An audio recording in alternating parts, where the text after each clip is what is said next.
I'm gonna give my typical millennial pause here for a second, just to be sure that people are getting in.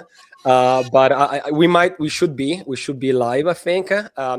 Hey Gigi, Elia, Hello. welcome to our new episode of this LinkedIn Live. For people that maybe are new, we do these once in a while, 30 minutes, very practical about what is happening in the industry, and coming from experts like the two of you that really breathe right these on a daily type of operations there. So before we get started, can you just like introduce yourself for people that are listening today?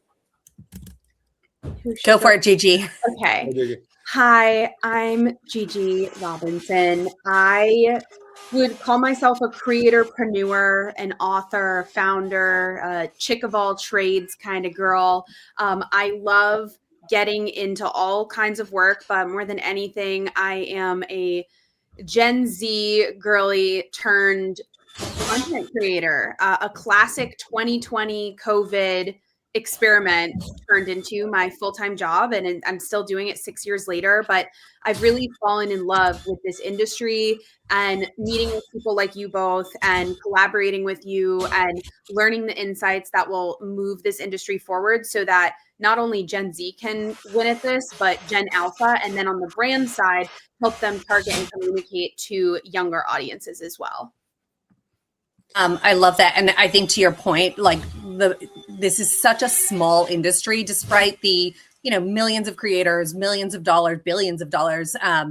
It does feel like such a small industry, and everybody seems to know each other and is generally really nice. Like the people in this industry are so nice. I'm Leah Haberman. I write a newsletter called ICYMI, or In Case You Missed It, on Substack. That really covers social and creator marketing and all of the updates every week, all of the platform updates. So hopefully we'll have a second to talk about TikTok and what is going on there at some point during this conversation. I also teach at UCLA, and then I consult for a variety of brands, essentially, helping them meet people like Gigi and understand which platforms they should be on and which creators they should be working with.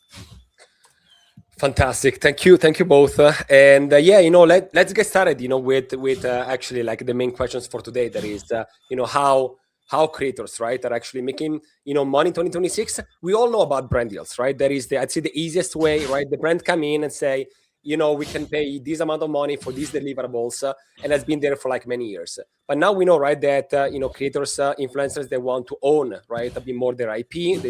Some of them that are making their own businesses and everything. So how they are actually making money, these days, beyond like again the typical brand deals that we've seen for all these years. So personally, what I'm seeing is I think a lot of creators are still stuck in their content on the social platforms is their business. And that is what leads to burnout. That is what ends up leading to a short stint as a creator. That's what may make them leave their full-time job because they believe that they can do it full-time when they don't actually have a business model in place to support that.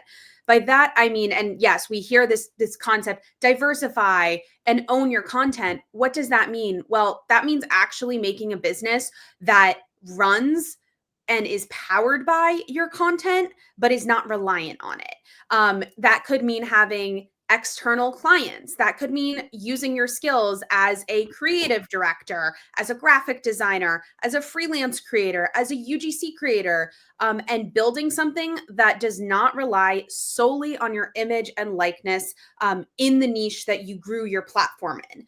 That is going to be, if creators really take it seriously, I think the biggest game changer in the industry. And it's not to say that people that run branded social media accounts for like big brands can't also be creators. They absolutely can. The question is going to be, as brands hire these in-house content creators, are those content creators that are used to the freedom and flexibility of posting whatever they want, whenever they want, going to translate on a brand account?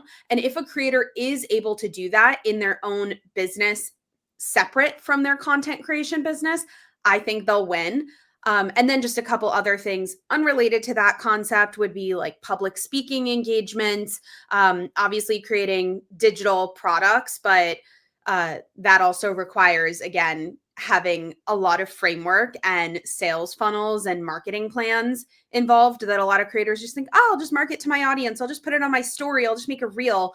Doesn't work like that. And then writing books, of course, you'll see my book that I put glitter on right behind me. These are all great passive income opportunities. Yeah. So I want to build a little bit on what Gigi was saying. And I entirely agree from her perspective. She's thinking about it, from creators and how it's good to have a business model that is sustainable and doesn't just rely on you posting content. I would say, coming at it from the brand side and the brands that I work with or have advised, I have been saying for the past 5 years, hire brands or hire creators as advisors, as consultants. You don't even need to bring them in-house, but I think we need to stop thinking of creators simply as like talent and distribution, and also think of them, they understand the market. They understand your customer probably better than you do. They understand how to communicate in ways that you might struggle with. So I think bringing creators in, and it's still technically that falls maybe under brand deals, but bringing them in as business partners, consultants, advisors, I think is a really good way. One other thing that I want to add to that, I was at CES earlier this month, and I would say that the topic that I heard the most about was either licensing catalogs or IP acquisition. A lot of it was entertainment geared. So, Tubi, Netflix, Hulu, all of the streaming platforms trying to partner with creators for shows, for series, or for licensing their back catalogs. The way that I think that this plays in for brands, if you're not a streaming service, for example, is understanding that you can hire a creator to come in and produce a series for you. I think Tubi just partnered with, it just came out in Ad Age this week. They had did a 7-episode series about street racing, and I'm forgetting the creator's name, but if you look on Ad Age, they have the story this week about hiring this person. I'm actually going through this with a B2B client that I work with, where we're looking at hiring a creator to produce a YouTube series for us that is going to live on the brand YouTube channel. And so it's not, again, we're not thinking of creators simply as distribution or promotion. We're thinking of them as coming in and helping us, build out content and series that people are going to want to watch. Because we all know that, the best content tends to be created by creators, and it does tend to perform better than the brand created content. Yeah. Can I add something to that too? Please. I'm saying yes, like I'm yes. Sorry. On the note of brands hiring creators as advisors, I will say on the creator perspective, I have not really seen any job boards or anything unless it's in the news for someone like Alex Earl coming on or Vivian Tu coming on. And I think those opportunities are amazing because obviously those people are very high profile in the creator world. But my question is, where is the space for creator consultants for nano, micro, mid-tier, even macro creators under 1 million followers? And if there isn't a space, is it only based on follower count? I just haven't even seen anything like that really on LinkedIn. I've seen a couple of people, I'm sure you guys have heard of like JT Barnett and his company, how he helps source creators to kind of come in-house. I think that's amazing. But what about these specific consulting roles? Like, do you have to be approached for this? I think it's happening. I think we're just not hearing about it unless it's the really high profile people. It's also something that I advise creators to do. Like if you have a brand deal with a company and expanding your services, and maybe you've done a partnership, maybe it's a sponsored post, and then saying, by the way, I also do XYZ, or I'd love to come in and help you if you're looking to build out a program, for example, I'm here to help you kind of ideate that and build that out. Yeah. Love it. Do you think that now, there is on both sides, right? The company really understanding the value, right? And giving the right value right back to they actually, you know, the content creator, the influencer, when they join the company as, you know, either a consultant. We saw even like C-suite, right, for some of them. And on the other end, are you seeing more creators that are actually accepting maybe not only the role, but also, I don't like, you know, stock options or percentage in the company? Like, is that actually happening? Because I saw conversation about it, but to me, it's such a much more complex thing, right? Everyone has to do due diligence on the company, on each other's. It's one of those things that it takes months, and maybe we all know, right? One day in social media, it's years, right? And ages in other industries. So maybe today you say yes, and then tomorrow the stock is here. You are here in terms of your engagement, and you know, so is it actually possible in your opinion, like to streamline that process, or we're gonna just see a few examples here and there, but just again the exception to the rule? I'm going to say it's the exception to the rule. I think Alex Earl did it with Poppy. And then, you know, Poppy sold to Pepsi. And I think that was fantastic. And I think everybody saw that and wanted to emulate what happened there. But I think, like, to your point, it's like market conditions, create like the algorithm. I think it's like it takes a specific kind of unique creator, a specific type of startup. Like, I don't think, you know, most established companies like, I don't know, Google, Adobe, I'm thinking of like the big software brands, but you know, they're not offering creators equity. So I think that's going to be more of a unique scenario. I like it. I think it's a great idea. I just think that it's going to be more rare. I would agree. I don't have much to add. That's very different. The only other time I have seen this happen is if you go to LinkedIn and you're looking at like a startup that's looking like for a founding creator to join their social team, and they're like, we're only offering equity. And it's like, okay, well, what do you want me to do? Just do a bunch of free work until your company makes money? I think it's a really confused era where people are still saying like, oh, just post a video. Oh, if you get anywhere from 500,000 views to like 5 million views, then we'll pay you. Like, why is that still normal? And then I would even echo that even further to influencer marketers who are running campaigns like that. I know some view-based campaigns are like, they're a thing, and some creators really do well at them. Even within the TikTok app, they have campaigns that run like that. I've never really been a fan of that because I don't think it actually compensates a creator for their time, effort, and creativity. It's more of like a lottery game. And because of that, right, again, creators want to own more, you know, their own monetization. We'll be seeing also more creators, you know, asking for email addresses and phones and newsletters, right? That type of, especially now, you know, with TikTok, what is happening, and, you know, you're losing really ownership of your audience that, you know, it takes years, right, to build. And I wanted to ask you, like, first of all, when it comes to building IP, how easy or difficult it is for everyone. When should you start thinking about that? And the second question about that also is, we know that creators are not these, you know, solo people anymore. They do have teams with them. They have people helping them out from a content perspective, finding brand deals, optimization of work, video editors, and everything. When you start building IP, when is there a moment in your opinion where a creator is like, now I need a team and I can start like, you know, giving some of these things to others, when instead you should continue owning, right, your DNA as a creator, right? Because we saw some of them, they start having teams and they kind of like the sedimentation of their brand, right, their DNA, it started diluting, right? So it was more content, maybe more revenue, but people stopped following the person because they were not them anymore, right? So again, it's a two type of like two questions here, but like, how do you build IP? Is it for everyone? And then when do you actually need a team with you? I have an interesting take on creator IP because it's not just the traditional name, image, likeness, and videos online, obviously, as Leah knows, in being a writer fundamentally. But this whole past year and a half, with everything going on with TikTok, we told people diversify, make a Substack, start writing. But guess what?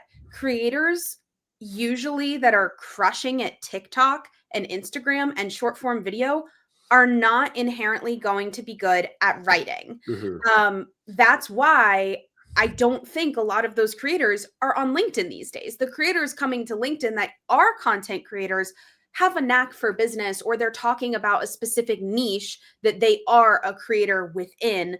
And they're doing that through written content on LinkedIn likely because they also have other sales funnels and other IP, which could be a course, it could be digital products, it could be a book, any of that exists. Those creators are the ones that, yes, they probably have a team. They probably have legal going on. You can see the little registered trademark. I trademarked my name this year or last year. This is something I think creators, as they get bigger, will do. And I also think it's obviously becoming increasingly more important, especially when all the creators are going out there saying to ChatGPT or Claude or any of these LLMs, hey, create this kind of content for me. It's giving an output, but there's kind of like this, like, I don't know how to, I'm like stumbling over my words here. There's so many creators here asking the same things and they're not customizing it. So they're getting the same outputs. And I have actually started seeing cases on the internet where people are accusing other creators of plagiarizing them simply because they're not adding their brain and their creativity to the posts. They're just taking it from AI, which is causing a big problem. So I think if you are serious about creating courses or newsletters or anything digital that you're going to sell, you should get it. You should get the copyright situation under control. You should get trademarks under control. I mean, there's certain names, even before I rebranded my newsletter to from the Creator Chronicles to Creator Etiquette. I found out a year and a half into writing that somebody else was using the same title, and she had started using it a year and a half after I already had been using it. So was I going to like press her on it? Not really, because I knew I was rebranding anyway, but it's kind of like you have to choose your battles. And also to even find a team of legal professionals to help you can also feel overwhelming. Do you want to go to a creator or entertainment specific legal firm, or do you want to go to people that specialize in trademarks and copyrights? Mhm. I don't really think the specialization particularly matters because there are now classes that you can file under. What I don't recommend is trying to do it yourself. I think it's worth the extra money to pay an attorney or to pay a CPA or to pay an accountant to come in and actually do these roles that you need in a small business, because a majority of creators are small businesses. And there's a ton of amazing attorneys. I mean, just off the top of my head, like Yeah. I'm thinking of Brittany Rattel and other people now who actually are attorneys for creators, but have become creators themselves. Yep. I think, I mean, Gigi responded to that pretty well. I think the only thing that I would add is, from a generally, I think from a talent manager perspective, or, when people talk to creators, it's like, can you comfortably afford to part with 20% of your income? Yeah. And then that is the point at which you should start building out a team. But otherwise, I think like there is a really long time where a creator is going to have to do most of it by themselves until they get to that stage where, 20% of their income or more, they're able to, start building on teams. Right. The only other thing that I would say is like from the AI perspective is like, yeah, personality is going to be everything. Personality is going to be what sets you apart, what builds your IP, what makes the difference between you and another creator. Because I think now with, LLMs, with all of the chatbots and AI and Gemini and Claude and whatever, it's like there's so much generic content and like beyond just the slop. I mean, I think we all see, AI slop, but then I think there's also just large quantities of just generic content and generic influencers. I saw somebody post that today about kind of like the beige blend influencer that is just like, it's a cut and paste model. And I think that is not what people want to invest in. That is not what people want to watch. That's not who brands want to hire. So I think, yeah, the stronger universe that you can build around yourself, the lore, the better creator you're going to be. And as a brand, like that's who you want to invest in. Yeah. And on the note of talent management, I mean, I have tried talent management before. My numbers were there. The percentage giving away was something I was comfortable with at the time.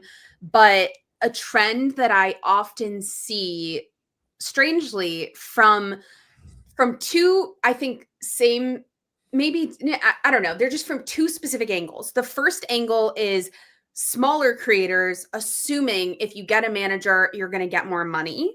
And the other angle can sometimes be from like entertainment industry professionals that work in social media that think talent management will elevate you.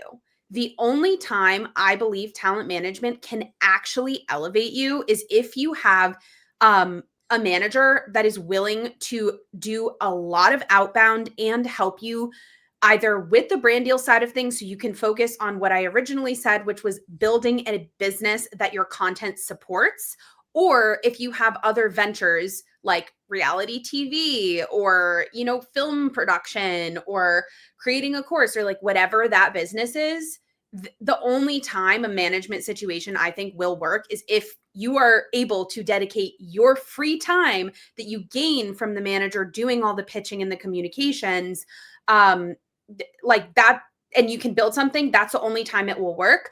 Otherwise, a route that I actually recommend more than talent management, because there's a lot of nuance with that I'm not going to get into today, but happy to another time, would be the fact that you can build a team either with virtual assistants, with college interns. I currently have 4 girls working with me right now in my internship program, which I've been running now. I can't believe I'm saying this, for 6 years. And building that out and mentoring while you're building helps you become a better delegator and a better leader. And that is also a huge mistake I see with creators, where they'll hire an assistant too fast. They'll hire a video editor too fast without actually knowing how to communicate, how to pass that work off. And then once that person leaves your team or you let them go, you're stuck repeating the process again. You just have to have these systems in place. Gigi, you need to become an intern program runner. Somebody just like you have 4 intern. Like my mind is exploding right now. I think brands just need to hire you to build intern programs for them. And I would do it.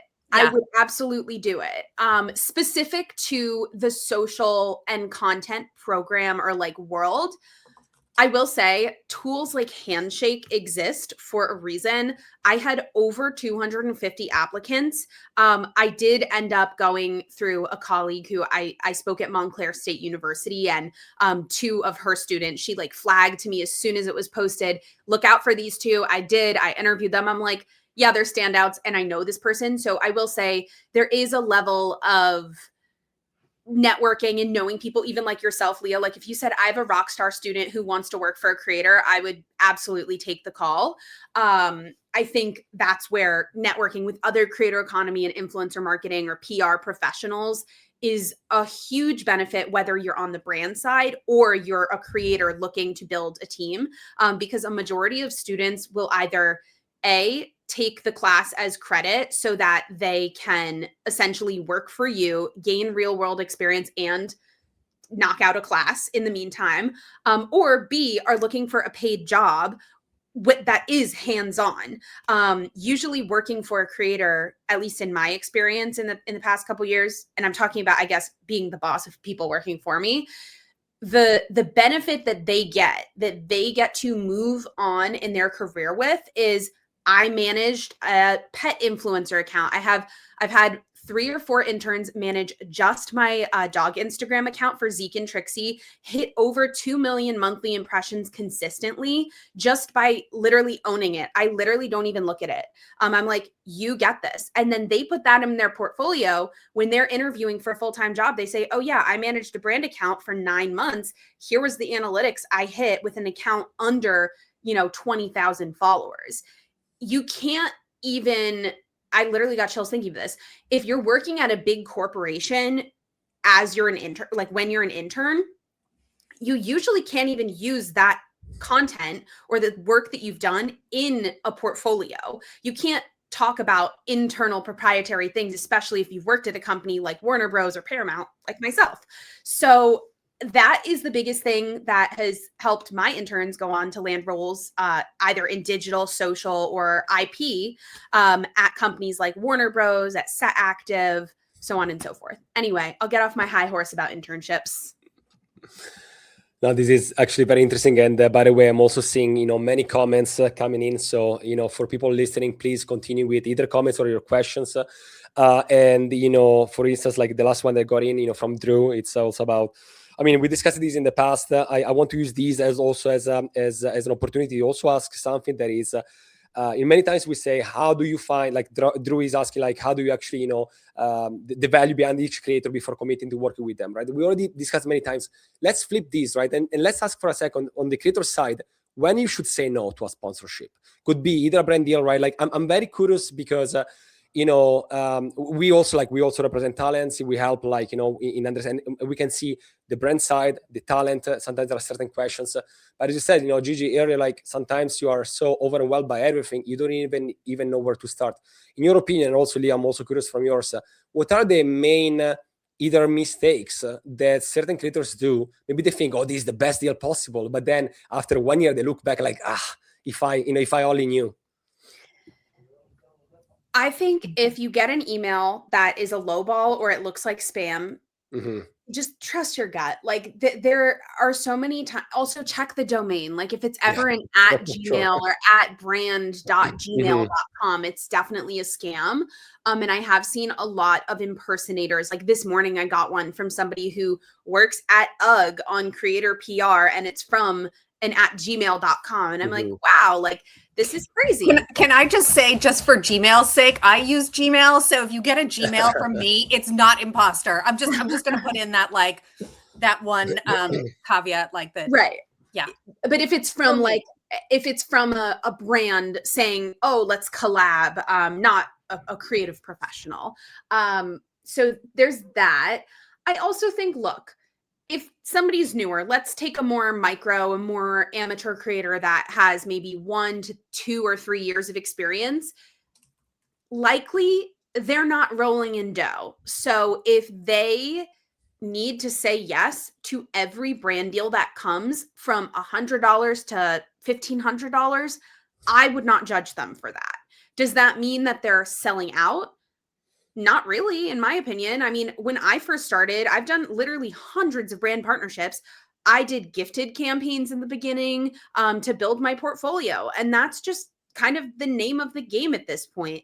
Look, are there deals with companies that I have taken that I have used, but maybe is not my favorite, like over time? Yeah. And that's because tools evolve. It's like saying how we all used to use Microsoft Word, and then sometimes we have switched over maybe over the years into Google. I don't think that's like a bad thing. I also know people that still use both. And if they got a partnership for Microsoft tomorrow, if they are a Google user, but they still also work within the Microsoft universe or use Copilot from time to time or have done experiments on it, that yeah, absolutely accept that deal. I don't think that's inauthentic in any way. And at the end of the day, I actually, in terms of your reporting on the Influencer Marketing Factory side, I'd be very curious to know the updated percentages of creators actually hitting the benchmark of 6 figures in their business. The reason for that is because I don't actually think the 6-figure benchmark of $100,000 is the true number. And I just want to do a simple math situation here, because 100,000 is easy to work with. If you are a creator making $100,000, take 30 to 33% of that away for taxes. So you are automatically starting at like a 65 to like 70% of your income. If you want to add a talent manager, you're probably starting your salary, take another 20,000 off. You're starting your salary at $50K take home, which is equivalent of an entry-level job these days for social media management, or social media coordinator, influencer marketing coordinators. Anywhere from 42 to 65K is the max I've seen for an entry-level job. That's all to say, if a creator is just starting out and you see them accepting everything, they are trying their best to literally hit the bare minimum. I think, I mean, part of what you're getting at is I think it really depends on like the size of the creator and where they're at in the cycle of their career. I mean, just like a business, you know, like a startup is going to have a different marketing budget and is going to do different things than like, you know, like a mid-tier or like enterprise company. So I think if you're looking at a more like a beginner, like a nano to micro creator that's just getting started, you know, money, like the budget probably is going to be the number one thing. There's a lot of studies out there that for more established creators, like brand alignment is the number one thing that creators are looking for. I do think that's a luxury of a more established creator who's able to say, this brand does not align with my values, and so I'm going to pass on this. But, you know, once you get up to like a higher micro to mid to macro creator, they are number one thing they're looking for is brand alignment. And I think in this climate, especially, that is going to become even more critical in making sure that like your values align, and that you really, you know, brand safety goes both ways, right? So as a creator, you are just as invested in making sure that the brand aligns with your values, that there's nothing that's going to come out about the brand that you sort of regret later. And we're certainly, I think, seeing that play out right now of making sure that like both brand and creator are aligned with each other and are you know, appropriate, and that no one is going to be, that both are safe, creator safe and brand safe. So, you know, it's funny because I've been talking to a lot of creators, and I've had Gigi's actually talk to my UCLA class. I've had a lot of creators come in class and speak. The other thing, and we were just talking about this last night, I had two creators, Hannah gets hired, and another one, Francesca, who's One Girl, One World. The other thing that they were saying beyond brand alignment is also personalization. So not sending emails or DMs, dear creator, hey, whatever your at handle is, but really kind of like showing that you've watched their content, you understand their value. Even if you're struggling as a brand marketer to understand their value yourself, at least you've really invested the time, you've done your due diligence, you've watched their content, you've watched their stories, you understand. You know, we were talking about like what could be the difference between saying yes or no. If somebody's watched something 6 months ago and comes back and says, you know, when you talked about how in your spare time you do this project or you work with this organization or nonprofit, and we would really love to incorporate that into the campaign, that goes a really long way towards, you know, creators being more inclined to say yes to a brand deal, in addition to like the brand alignment and whatever the budget is.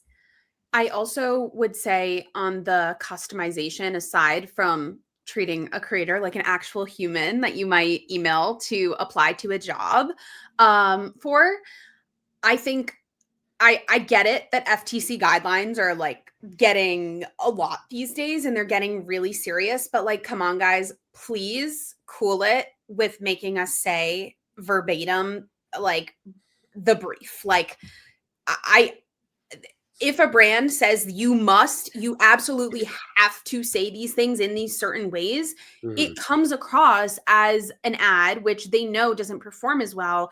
And the other thing I actually wanted to mention that maybe is slightly controversial, but I think boosted content is unfortunately one of the only ways that creators can, one, make better money within the industry, but two, that they should be a little more lighthearted about it and say yes to boosting more, because it's going to, one, hit the brand's like target audience better than maybe an organic ad might, because I think organic ads just are so inorganic these days. I don't even think that that term should be used. And two, even if it's an organic ad, they're being boosted anyway. So why don't we start calling it what it is? So I agree on the boosting. I think that boosting is going to be a really big thing. I think we're going to actually see more nano and micro creators hired in 2026, and then just put paid, you know, put spend behind that. I think that is going to probably hurt a little bit the mid-tier creator. I think we're going to go for like both ends of the spectrum, like either really big or small and boost. The one thing that I will say about the FTC, though, coming from a brand perspective, I agree. You don't want to give them lines or have the creator read the brief. If you have like certain disclosures or governance issues, like if you're in pharma or something, like they're like there are going to be things that you can't get away with. So I'm just going to say, in defense of like the FTC or any brand that is like, we have to disclose certain things, that I agree with, which I think is a separate point. Then yes, you do not want to be prescriptive and say, along with these disclosures, we want you to say XYZ. Like, yes, let the creator do what they do best and create creative content, and interpret the message for their audience. But yeah, there's always going to be disclosure. We can't get around that. Yeah. And I'm definitely not saying don't do it. Like, you can get in trouble and there are fines that will happen. And I think, if I'm not mistaken, these days, if it's a reel that is a partnership, it would have to, for example, have a written hashtag, sponsored hashtag on the top. You would have to verbally say it and put it in your caption. Those rules are so different than back 2016 to 2020, when you could just get away with a really beautiful video that is maybe a day in the life, and you throw in your sponsorship organically in that. Gone are the days. And we did actually, our second episode of this LinkedIn Live is actually on law and compliance. So for anyone that is listening today, we did actually a 30 minutes, very, specific on all these, very specific things. As you correctly said, both of you, like 10 years ago wasn't like it is now. The FTC sometimes is not, in my opinion, that fast, right, to get used to the latest. But again, just because social media goes so faster than anything else, that, it's a bit difficult sometimes. With that said, we're at time. I would continue to be honest, talking with both of you for another hour. You're so knowledgeable. It's always great to have you on. I can see that you are very, experts, and really, the latest of the latest all the time. So that's fantastic. We're gonna, of course, put in the comments any links that you want for your, newsletters, any other places to follow you. I do know there are some unanswered questions. Unfortunately, we didn't have all the time. So if either you, Gigi or Leah, want to later on during the day go and check some of the comments and maybe potentially answer to the viewers, that would be fantastic. Again, thank you so much for joining, for listening in today, and I'll see you the next one. We don't know yet, the topic, but it's coming. It's gonna be definitely interesting, like this one. Thank you. Thank you all. Thanks. Bye now. Bye, Bye-bye. guys. Woo. That was so fun.